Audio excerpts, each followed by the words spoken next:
할렐루야. 예, 반갑습니다. 우리는 계속해서 그 하나님께서 우리에게 주신 것들을 어떻게 관리하며 사용할 것인가, 이 부분을 함께 우리 생각해 보고 있습니다. 우리가 이 땅에 살아갈 때 물론 각자의 정도나 모양은 다르지만 하나님께서 기본적으로 우리에게 주신 것들이 있습니다. 그것이 무엇이었습니까? 첫째가 물질이었고, 둘째가 시간들이었고, 그리고 세 번째가 건강이었습니다. 각자 이렇게 분량이나 형편은 다 다르지만 기본적으로 우리가 이 땅에 살아갈 때 하나님께서 은혜로 주신 것들이에요.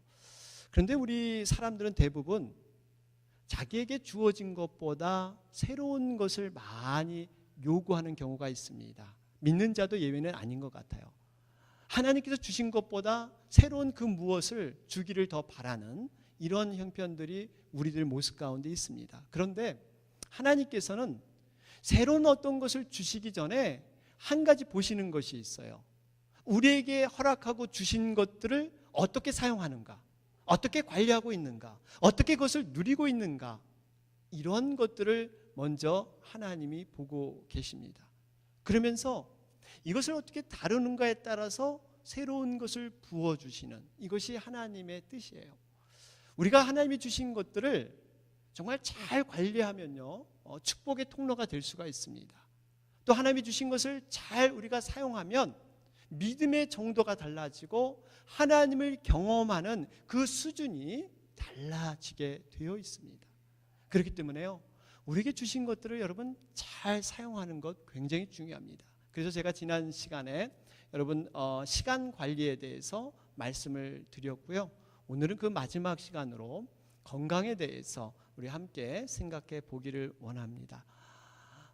현대에 들어와서 많이 달라진 것 중에 하나가 생활 환경이 굉장히 좋아졌습니다.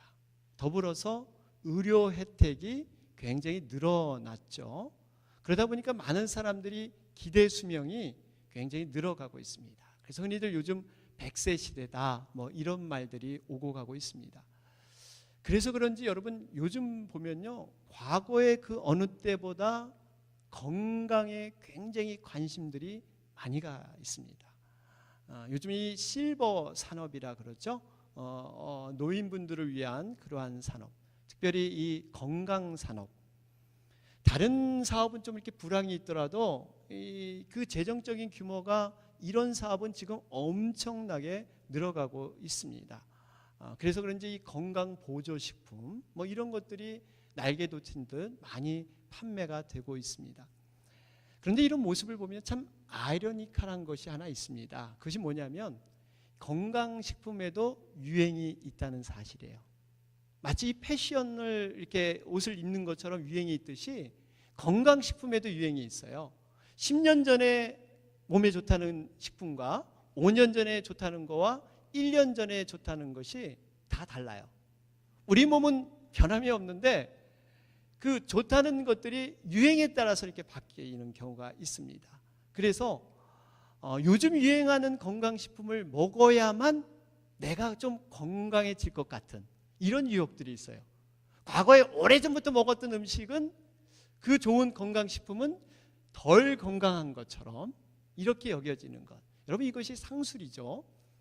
하도 이 광고가 우리 주머니를 털기 위해서 이렇게 많은 광고를 통해서 이렇게 유혹하는 이러한 시대가 바로 지금의 시대인 것 같습니다. 이러다 보니까 너무 건강에 민감한, 지나치게 건강에 많이 관심이 가 있는 이런 모습이 바로 지금의 모습입니다. 이런 상황에서 우리 믿는 자는 과연 어떤 태도를 취할 것인가? 우리 믿는 자는 영원한 천국을 분명히 믿는 사람들입니다. 우리는 과연 이런 상황에서 어떤 태도를 취할 것인가? 물론 우리는 이 건강을 마치 우상처럼 여겨서 이 건강에 매여서는 안 됩니다. 그러나 또 건강을 무시해서도 안 돼요. 왜 그럴까요? 성령님이 우리 안에 거하시는 그 그릇이 우리의 육신의 몸이기 때문에, 거룩한 성전이 임하는 곳이기 때문에 우리가 몸 관리를 잘 해야 돼요. 뿐만 아니라 우리가 몸 관리를 잘해야 되는 이유가 하나가 그저 단순히 오래 살기 위해서, 병 안 들고 오래 살기 위해서가 아니라 하나님의 사역을 감당할 때 내 육신의 연약함 때문에 방해받지 않도록.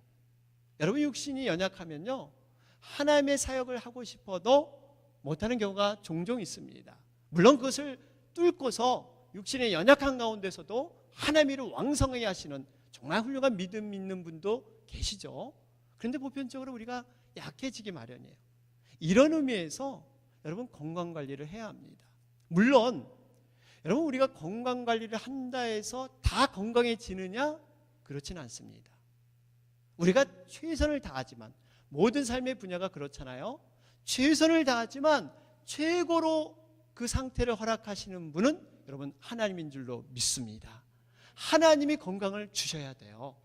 우리가 최선을 다하지만 하나님의 건강을 안 주시면 사실 우리 건강해질 수 없습니다. 그러니까 항상 하나님에 대한 하나님에 대한 그러한 그 기대, 여러분 이것을 가지고 우리가 지혜롭게 적당한 그러한 시간 안에서 건강관리가 중요합니다. 제가 이 건강에 대해서 이렇게 설교 말씀을 드린다 그러니까 혹시 제가 여러분이 무슨 건강에 대한 뭐 특별한 비결을 가르쳐주지 않을까 그런 생각하신 분이 있을지 모르겠지만, 저는 의학을 전공한 의사가 아닙니다. 그렇기 때문에 여러분들이 아는 건강관리의 상식, 육적인 건강관리의 상식, 그것을 더 이상 제가 더 잘 알고 있는 것이 없습니다. 아마 여러분들이 더 잘할 거예요. 그럼에도 불구하고 제가 한 가지 말씀드릴 수 있는 것은, 육적인 건강은 반드시 정신적인 것과 영적인 것에 연결되어 있다는 사실입니다. 육의 건강은 그냥 육적인 건강으로 끝나지 않습니다. 반드시 영혼의 건강함, 영혼의 그한 평안함이 연결되어 있어요. 요한 3서 1장 2절에 여러분 기록되어 있잖아요. 내 영혼이 잘된 같이 내가 범사에 잘되고 강건하기를 내가 간구하노라. 여기 보니까 영혼이 잘된 같이 범사가 잘 될 수 있고 강건해질 수 있습니다. 영혼이 그만큼 중요한 거예요. 우리의 영혼 관리가 그만큼 중요합니다. 그래서 여러분 그 조용기 목사님, 한국에서 참 유명하신 목사님이지 않습니까? 그분이 4차원의 영성이라는 책을 쓰셨는데, 그 책의 내용에 보면 이런 말이 들어있어요. 4차원의 영성이 눈에 보이는 3차원의 인생을 지배한다. 의미 있는 얘기예요. 눈에 보이지 않지만 이 영혼의 관리가 결국 눈에 보이는 세상에 나타나게 되어 있다는 거예요. 그것을 초월하는, 그것을 지배하고 컨트롤하는 것이 영적인 세계, 바로 그것이 중요하다 하는 것을 얘기하고 있습니다. 이런 관점에서 목사는 이렇게 설명할 수 있을 것 같아요. 영혼의 건강을 위해서 하나님의 말씀으로 인도하는 사람, 그것을 도와주는 사람, 여러분 영적인 건강관리를 이렇게 도와주는 사람이 여러분 목사이지 않겠어요? 이런 의미에서 저는 건강관리는 곧 영성관리고 영혼의 평안을 누리는 것이다, 이렇게 말씀을 드리고 싶습니다.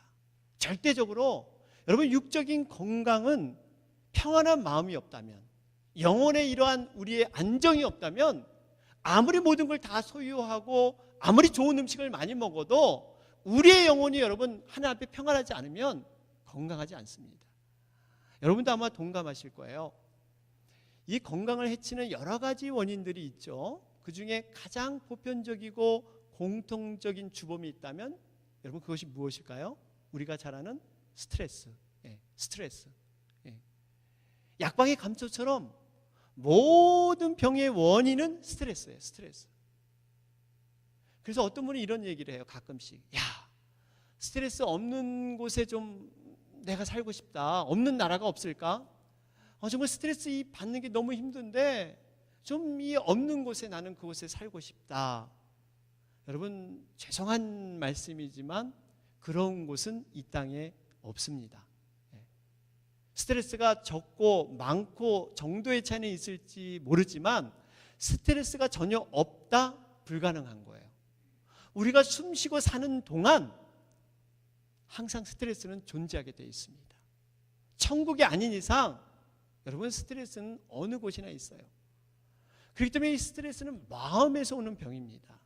살아있는 동안 겪어야 될 그러한 모습이 바로 이 스트레스인데, 이 스트레스가 심하게 되면 절망이라는 그러한 병을 얻지 않습니까? 모든 것이 이 부정적인 생각과 작은 생각조차들이 서로 얽히고 생각을 낳아서 완전히 자기 자신의 생각을 이 절망 가운데 가둬두는 것. 여러분, 이게 스트레스가 심한 현상이죠. 그래서 이 철학자인 키에르케고르는 절망은 죽음에 이르는 병이다.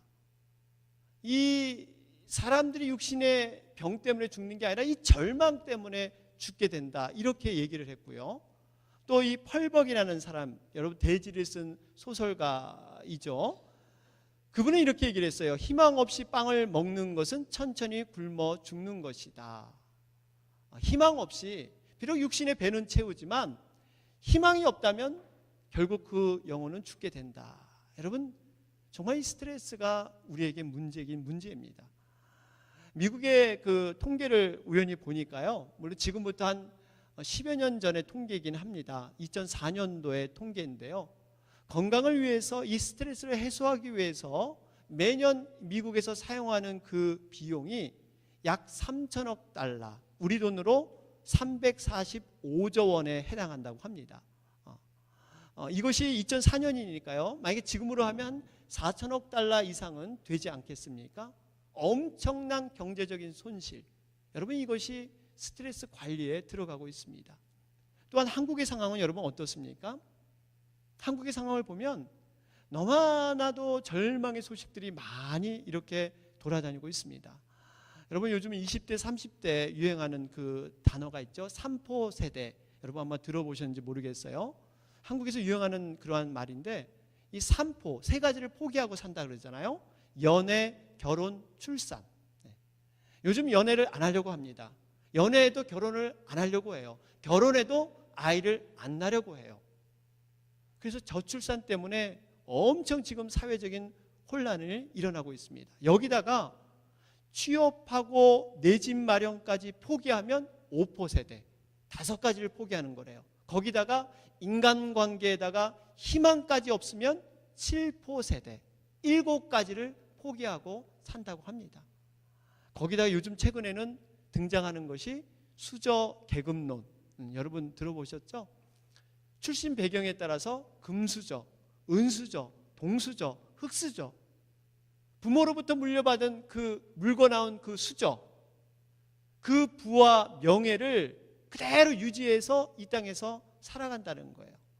그래서 요즘 한국이 이 최순실 게이트 때문에 여러분 굉장히 시끄럽잖아요. 그런데 그 딸인가요? 우리 정유라 씨, 예전에 이런 문제 때문에 그 SNS에다가 올렸잖아요. 부모 잘 만난 것도 실력이다.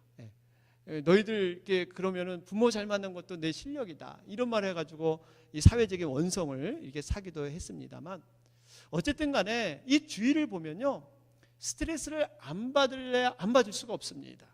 자신의 능력과는 상관없이 그저 이 물고 나온 그러한 숟가락 종류 때문에 자기의 형편이 더 나아지지 못하는, 정말 우울하고 답답한 절망스러운 상황들, 이런 상황들이 전개되고 있습니다. 저도 이렇게 그 금요일마다 우리 그 이스트베이 칼스테이 그 칼리지에 이렇게 나가게 되는데요. 거기서 이렇게 학생들과 얘기를 해보면 참 이렇게 미래에 대한 불투명성 때문에 굉장히 마음을 어디다 둘 줄 몰라요. 사실 그 학생들은 나름대로 그 학교에서 뛰어난 학생들이에요. 교환 학생으로 이렇게 시험을 통과해서 또 이곳에 유학을 왔거든요. 그럼에도 불구하고 이 학생들이 들어가서 이제 졸업한 후에 과연 어떤 진로를 가져야 될 것인가, 그 현실에 대해서 많이 고민하는 것을 볼 수가 있었습니다. 근데 그러던 차에 이 지난주인가요? 여기 그 예수님에 대해서 이렇게 말씀 공부를 했어요. 앞으로 이 아이들을 이렇게 예수님 영접을 위해서 그렇게 준비하고 있는데, 물론 학생들에게 이 말씀이 어느 정도 영향을 주었는지 모르지만 저는 이 말씀을 참 이렇게 나누는 가운데 정말 그 힘이 됐어요. 믿음이 이렇게 공평하고 믿음이 이렇게 좋은 거구나. 정말 그런 그 말씀을 저는 받았습니다. 요한복음 여러분 1장 12절 13절을 보면 영접하는 자 곧 그 이름을 믿는 자들에게는 하나님의 자녀가 되는 권세를 주셨으니 이는 혈통으로나 육적으로나 사람의 뜻으로 나지 아니하고 오직 하나님께로부터 난 자들이니라. 여러분, 믿음이 얼마나 공평합니까?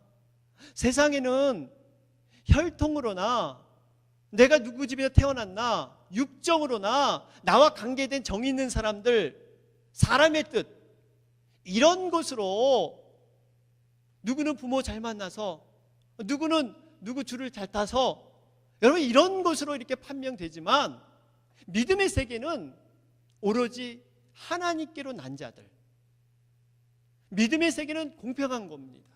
누구에게나 열려 있어요. 마음으로 믿어 입으로 시인하면 그 예수님이 나의 아버지가 되고 나는 그의 자녀가 되고 어떤 자격 조건이나 어떤 혈통이나 어떠한 그러한 형편을 다 무시하고 오로지 믿는 자에게 주시는 그 구원의 은혜. 저는 이 말씀을 나누는데, 야, 너희들이 정말 붙잡을 게 바로 이거야. 세상에서는 불공평하고 부조리하고 아무리 실력 있어도 인정받지 못하지만 하나님의 세계, 믿음의 세계는 바로 이런 것이야. 저는 너무나 좀 신이 나더라고요. 사랑하는 여러분, 우리가 구원받은 자로서 정말 하나님의 전적인 은혜를 받았다는 것, 구원받았다는 것, 우리가 믿음의 세계가 공평하다는 것, 여러분 감사해야 될 줄로 믿습니다. 정말 우리는 행복한 사람들이에요. 행복한 사람들이에요. 예? 그렇다면 여러분, 청년들만 절망하고 있을까요? 아니에요. 중년은 중년대로 낀 세대라 그랬잖아요. 우리 40대 50대 예? 여기도 못 끼고 저기도 못 들어가고 그냥 중간에 낀 세대. 또 우리 노년층은 어떻습니까? 우리 어르신들은 어때요? 보통 여러분, 한 나라의 65세 인구가 전체 인구의 20%가 넘으면 초고령화 사회라고 합니다. 미국은 2050년이 되면 지금의 노인 인구의 2배가 된다고 해요. 그래서 65세 인구가 전체 인구의 22%, 2050년에. 그래서 이 소셜 연금이 이렇다 저렇다 얘기가 많이 나오고 있죠. 이에 비해서 한국은요, 초고령 인구가 이미 2016년에 시작이 됐습니다. 20%가 이 노령화 인구가 됐어요. 그리고 2050년이 되면 일본에 이어서 세계에서 두 번째로 고령화 인구가 많은 나라가 될 것이라고 전망하고 있습니다. 앞으로 이 연령 분포, 이 불균형, 여러분 이 부양 인구라 그러죠. 이 고령화된 인구들을 어떻게 수용할 것인가, 사회가. 이런 여러 가지 정말 어려움들, 여러 가지 이런 스트레스적인 것들이 많이 이렇게 남아 있습니다. 여러분, 이러한 것들이, 이 절망적인 상황들이 자칫하면 우리의 영혼까지 잠식하면서 우리의 정신세계까지 이렇게 나빠지게 만듭니다. 이것이 결국 건강을 해치게 돼요. 그래서 이 시카고 트리뷴이라는 이런 잡지에 보면 절망을 경험한 사람들이 낙관적인 사람들보다 동맥경화증에 걸리기가 한 20%가 높다고 합니다. 엄청난 육적인 데미지를 주고 있어요. 이 해가 어느 정도 되냐면 담배를 하루에 한 갑씩 꾸준히 피우는 그러한 치명적인 그러한 이 어려움, 바로 그러한 데미지를 바로 이 절망을 느꼈던 사람들에게 주고 있다, 이렇게 기록되어 있습니다. 여러분, 그렇기 때문에 우리가 참으로 이 건강, 이 육적인 건강은 우리의 영혼이 참으로 관리가 돼야 됩니다. 오늘 본문에 보면 전혀 절망이 없을 것 같은 한 사람이 등장을 합니다. 깊은 절망에 빠져요. 그 사람이 누굽니까? 불의 선지자 엘리야예요. 어느 정도로 절망을 했으면 자살해 죽으려고까지, 차라리 나를 죽여주옵소서, 여기까지 나갑니다. 원래 그는요 굉장히 강한 자였습니다. 갈멜산에서 이방인 선지자 850명, 거기다가 구경 나온 모든 사람들이 다 적군이었어요. 다 이방 선지자 편이었습니다. 그런 상황에서 영적 대결을 벌려서 승리했던 사람이 바로 이 엘리야입니다. 얼마나 강한지 몰라요. 그러던 그가 이 지금 18장에서는 갈멜산의 전투로 승리한 자가 오늘 19장에 왔더니 죽기를 간구하는 거예요. 나를 죽여주옵소서. 여러분, 로뎀나무 아래서 영혼의 침체를 가지고 죽기를 간구하는 이 엘리야. 여러분, 이 엘리야가 왜 이렇게 됐을까요? 여러분 어떻게 생각하세요? 우리가 여러 가지로 좀 생각을 이렇게 유추해 볼 수가 있습니다. 아마 이러지 않았을까요? 첫 번째는 이런 이유였을 거예요. 변화된 상황이 없기 때문에 너무 답답해서 절망했을 겁니다. 갈멜산 사건에서 사실 엘리야가 하나님을 통해서 엄청난 능력을 보여줬어요. 아무나 볼 수 있는 게 아니에요. 그런데 이 능력을 경험한 이 아합과 이세벨은 자신의 패배를 인정하고 최소한 하나님의 신앙을 좀 영접했으면, 하나님을 좀 알았으면 이런 변화가 일어나야 되는데 변화가 일어나지 않습니다. 여러분, 변화가 일어나지 않을 때 절망할 수밖에 없어요. 변화에 충분한 계기가 있습니다. 변화에 충분한 그릇이 돼요. 그만한 자격이 됩니다. 그런데도 변화가 일어나지 않을 때 여러분 절망할 수 있어요. 네. 목사가 가끔 이런 걸 많이 느껴요. 변화될 만한데 변화가 되지 않을 때 낙심될 수가 있습니다. 더군다나 여러분, 하나님의 놀라운 능력을 경험했으니까 엘리야 편에서는 최소한 더 이상 나를 괴롭히고 박해는 하지 말아야 되는데, 너 하나님이 어떤 하나님이 봤지? 이런 능력의 하나님이야, 내가 믿는 하나님이 이런 하나님이야 보여줬는데 최소한 박해는 하지 말아야 되는데 지금 어떻게 하고 있어요? 이세벨이 너 내가 죽여버릴 거야, 목숨을 가져가겠다고 지금 박해를 하고 있습니다. 이 엘리야의 전혀 예상 밖은 그러한 상황들이 지금 이루어지고 있는 거예요. 또 하나를 우리가 생각해 볼 수 있는 것은 이 엘리야는요, 자신 혼자 남았다는 이 생각이 절망을 가져오지 않았을까, 이렇게 생각해 볼 수 있어요. 여러분, 혼자라고 느낄 때 굉장히 고독해지면서 낙심되면서 절망할 수가 있습니다. 우리가 혼자 이렇게 어떤 일을 할 때, 아무도 없이 혼자 할 때, 물론 하나님을 보고 하면 기쁨이 있지만 때로는 우리가 혼자 일을 감당해야 될 때 힘이 빠질 수가 있어요. 이 백직장도 맞들면 가볍다 그랬는데, 여러분 이게 함께 협력이 안 될 때, 우리가 더디 가도 함께 가야 되는데 이런 것이 안 될 때 여러분 힘이 빠질 수가 있습니다. 오늘 이 엘리야를 보면 18장 22절, 19장 10절, 19장 14절에 보니까 3번씩이나 나는 혼자입니다, 나는 홀로밖에 없습니다 하는 얘기를 계속 반복하고 있습니다. 아마 이 엘리야는 주위에 동역자가 없기 때문에 여러분 절망 가운데 빠질 수가 있습니다. 그러면서 마지막으로 한 가지 더 보면요, 엎친 데 덮친 격으로 이러한 상황에서 하나님에 대한 믿음마저도 약해져 버린 거예요. 하나님에 대한 친밀성, 정말 하나님이 나와 함께 하시고 이 갈멜산 싸움에서 놀라운 능력을 행하신 그 하나님이 내가 믿는 하나님이다, 이 믿음이 약화된 거예요. 상황을 보니까 너무 상황이 커진 것 같고 내 자신을 보니까 너무 초라해진 것 같아요. 하나님을 바라봐야 되는데 하나님을 바라보던 그 믿음이 없어지니까 그런 절망할 수밖에 없어요. 우리가 잘 아는 이 베드로가 그랬잖아요. 베드로가 예수님께서 물 위로 걸어와라, 나만 보고 걸어와 그랬더니 그 예수님을 바라보고 물 위로 걸었는데 옆에서 풍랑이 일어나니까 풍랑을 본 거예요. 두려움 속에 빠져버립니다. 여러분, 믿음이라는 것도 우리가 상황과 자신을 보게 되면, 형편을 보게 되면 여러분 절망할 수밖에 없어요.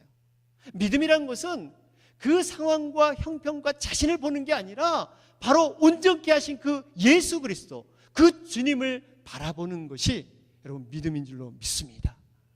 우리가 이 믿음을 우리가 소유해야 돼요. 바로 이 엘리야는 그 믿음에서 무너졌던 겁니다. 그런데 이러한 모든 절망의 발단이 여러분 어디에서 시작을 했습니까?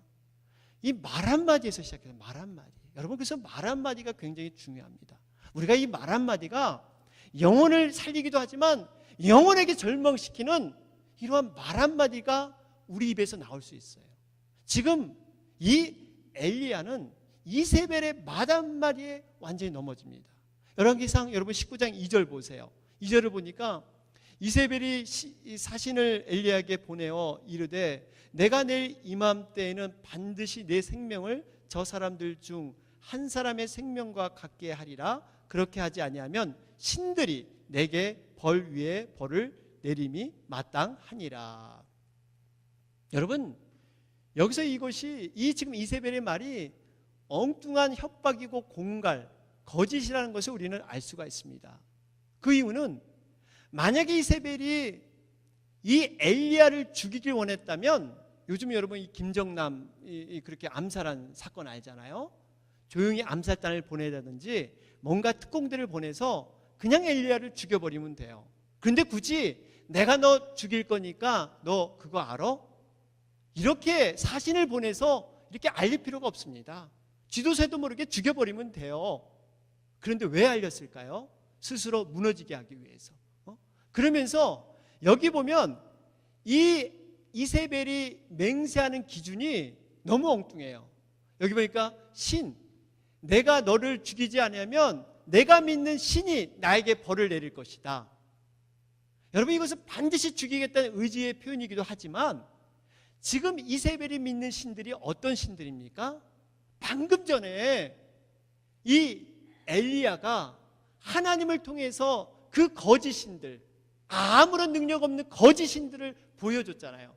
자신이 직접 행해서 그 신들은 다 거짓된 신들이다, 무능력한 신이다, 이미 엘리야가 자신의 경험을 통해서 경험한 거예요. 그런데 그 신들이 벌을 내리겠다? 이거는 참 너무나 모순적인, 그럼에도 불구하고요, 이 엘리야가 이 말 한마디에 무너집니다. 무너져 버려요. 여러분, 우리가 이것을 보면서 우리의 삶을 무너뜨리기 위한 그러한 영적인 세력이 있습니다. 그것이 사단이에요. 사단은 거짓의 앞잡이입니다. 교만의 선봉이에요. 파괴자입니다. 우리를 고통과 불행으로 끌고 가서 완전히 멸망시키려는, 이것이 여러분 사단의 존재예요. 우리가 조그만 어려움의 상황에 부딪히면 부정적인 생각으로 우리를 꽉 올가매서 본질을 보지 못하게 해요. 비본질적인 상황에만 우리의 생각이 잠기게 해서 본질적인 초점을 보지 못하게 하는, 여러분, 이것이 사단의 계략입니다. 전략이에요. 우리는 분명히 이 사단의 전략을 분명히 깨달아야 합니다. 그래야 거기서 넘어갈 수가 있어요. 그렇기 때문에 우리가 여러분, 들리는 소리들, 들리는 말들, 내 눈에 보이는 것들, 그 자체만을 가지고 우리가 판단해서는 안 됩니다. 이게 자칫하면 혈과 육에 매일 수 있는 그러한 판단이 될 수가 있어요. 우리는 좀 더 나가야 됩니다. 어떻게 해요? 믿음의 눈으로, 믿음의 귀로, 그것을 그냥 들리는 대로 듣는 게 아니라 하나님의 믿음을 통해서 걸러내고 하나님의 그 귀를 통해서 우리가 걸러내는 작업, 바로 이것이 믿음의 그러한 장성한 분량으로 나가는 길인 줄로 믿습니다. 우리가 이 믿음을 가져야 돼요. 그러지 않으면 사단의 괴계에 우리는 말려 들어가게 돼 있어요. 그러면서 하나님께서는요, 이 지금 낙심한 엘리야를 정말 극진히 사랑하시는 이러한 모습을 볼 수가 있습니다. 어떻게 이 엘리야를 다시 한번 회복시켜 주십니까? 천사를 보내요. 천사를 보내서 엘리야에게 2번씩이나 깨워서 떡과 물을 먹게 하고, 여러분, 이것을 보면 하나님의 사랑이 얼마나 깊은가, 끝없는 하나님의 그 사랑과 보호함을 우리는 볼 수가 있습니다. 만약 여러분 하나님 편에서 한번 생각해 보세요. 만약 우리라면 어떻게 했을까요? 야, 이 엘리야야, 너 그렇게 철이 없니? 방금 전에 내가 정말 어떤 하나님인가를 너 보여줬잖아. 너 왜 그래? 지금 그런 하나님에 대해서, 이런 능력에 대해서 내가 갈멜산에서 다 보여줬는데 너가 지금 이런 모습이 이럴 수 있느냐? 하나님은 꾸중하지 않으시고 그저 그 엘리야를 천사를 보내서 먹이시고 다시 한번 힘을 주셨다는 사실이에요. 여러분, 사랑하는 여러분, 하나님의 그 사랑은요 이렇게 깊고 놀라운 줄로 믿습니다. 우리가 때로는 낙심되고 절망하고 내가 나를 용서하지 못하는 그러한 상황까지 갈지라도 내가 왜 이럴까, 내가 봐도 한심한 존재인 것 같지만 그 순간에도 하나님은 우리를 품어주세요. 우리를 정말 일으켜 주시는 그 모습이 하나님이십니다. 그렇기 때문에 우리가 온전한 소망은요 여러분 하나님께만 있습니다. 죽게 있네, 우리 죽겠다 얘기하지 말고 죽게 있네, 모든 소망이 주님께 있는 줄로 믿습니다. 자, 이러한 엘리야를 근데 하나님께서요 다루시는 방법이 달라지십니다.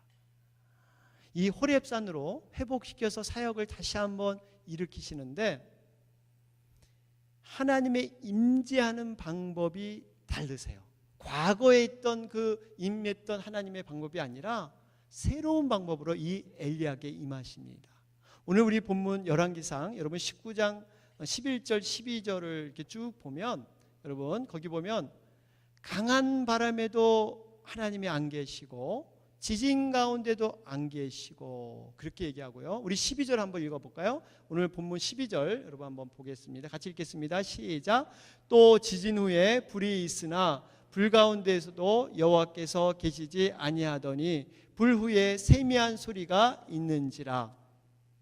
여러분, 그동안 하나님께서 엘리야에게 갈멜산에서는 불로 응답하셨고 비바람을 통해서 예언자의 사명을 감당하게 하셨습니다. 굉장히 하나님은 초자연적인 능력을 통해서 강한 모습으로 엘리야를 이끌어 주셨어요. 그런데 이번에는 세미한 소리로 하나님께서 엘리야에게 나타나세요.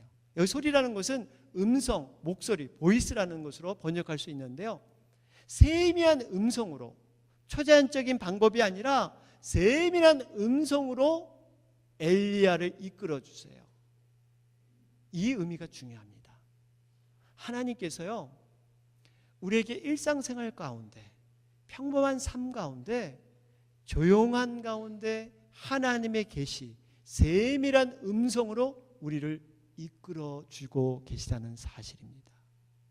이 사역을 통해서 엘리야가 아람 왕을 하사엘로 세우고요, 이스라엘 왕을 예후로 바꾸면서 또 자신의 사역을 엘리사에게 계승할 수 있도록 그에게 기름을 붓게 됩니다. 여러분, 우리가 하나님의 역사를 생각할 때 초자연적인 역사, 병이 들었다 병이 회복이 되고 안 될 일이 정말 놀랍게 기적적으로 일어나는 것, 물론 하나님이 그렇게도 역사하시지만 그보다 많은 부분을 일상생활에서 더 많이 일하고 계시다는 사실이에요. 평범한 삶에서 하나님의 터치와 간섭이 많이 일어납니다. 그래서 어떤 분은 이게 간증의 부탁을 드리면, 아니 목사님, 저는 별 큰 사고도 없고요, 큰 병도 안 나고 뭐 드라마틱한 뭐 이런 게 없어서 간증거리가 없어요. 여러분, 이거 틀린 말이에요. 우리의 삶에서, 살아가는 일상에서 여러분 간증거리가 많이 있어요. 우리가 그 세미한 음성을 못 들어서 그렇지 하나님께서 우리의 삶 가운데 얼마나 많은 부분에서 동행하시고 임재하여 주셔서 우리를 이끌어 주시는가를 우리는 보지 못하는 거예요. 그러면서 이 엘리야에게 늘 혼자 있었다 그랬잖아요. 그런데 이 엘리야에게 기도하니까 하나님께서 세미한 음성으로 응답하면서 조용한 가운데 사역했던 사람들을 소개시켜 줍니다. 그들이 누구예요? 바로 바알에게 무릎 꿇지 않던 7,000명. 이 7,000명은 뭔가 초자연 능력으로 경험한 자들은 아니지만 하나님의 세미한 음성을 듣고 준비했던 사람들이에요. 조용히 하나님의 뜻을 따랐던 그 7,000명, 그 7,000명을 엘리야에게 붙여주십니다. 결론을 맺겠습니다. 건강은요, 하나님께서 주신 재산입니다. 우리는 건강을 우상처럼 여겨서는 안 되지만 주신 건강을 최선을 다해서 관리해야 합니다.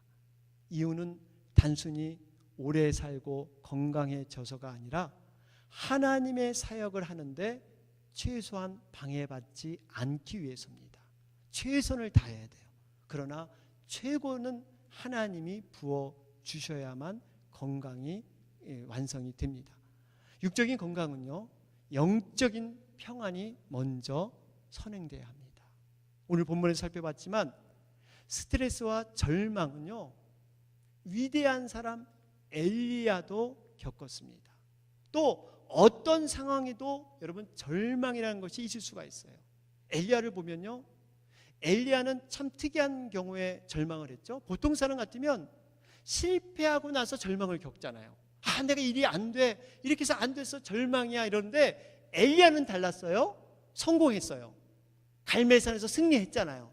그런데도 절망의 환경이 나온 거예요. 이건 뭘 말하고 있습니까? 우리가 어떤 탑 클래스 성공하면 그 자리에 가면 내가 절망이 없겠다? 아닙니다. 여러분이 올라가면 올라갈수록, 여러분이 완성되고 성취하면 성취할수록 그곳에도 절망은 여전히 있다는 사실이에요. 그렇기 때문에 어느 누구나 어떤 상황이나 스트레스와 절망은 피할 수가 없습니다. 여러분, 이것을 어떻게 해결합니까? 우리가 소망 되신 주님을 바라봐야 될 줄로 믿습니다. 시편 42편 5절은 말씀하죠. 거기 보니까 내 영혼아 내가 어찌하여 낙심하며 어찌하여 내 속에서 불안해하는가. 너는 하나님께 소망을 두라. 그가 나타나 도우심으로 말미암아 내가 여전히 찬송하리로다. 여러분, 이 땅에 살아가는 자 낙심하고 불안해할 수밖에 없습니다. 그러나 하나님께 소망을 둘 때 우리가 비로소 하늘로부터 오는 평안, 그 평안이 우리의 모든 육적인 건강도 완성하게 하는 그러한 하나님의 은혜로 넘치기를 바랍니다. 아멘.